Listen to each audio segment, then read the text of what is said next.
Assalomu alaykum akalar. Mana yana bir qassob naborimiz tayyor bo'ldi. Ko'rishinglar mumkin. Bularning tig'lari aboyma podshimniydan bo'lgan.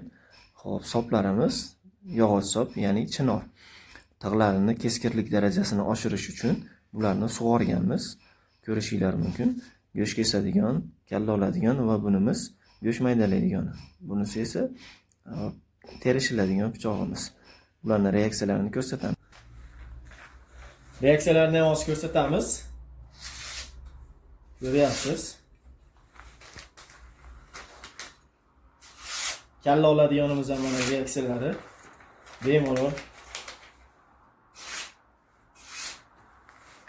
Xo'p, bu uyga ishlatadiganimiz mana qanchalik keskinligini ko'ryapsiz. Mana kimga shunaqa ishlar kerak bo'lsa, bemalol murojaat qilaverasizlar. Pichoqchi Bobur kanaliga obuna bo'lish esinglardan chiqmasin.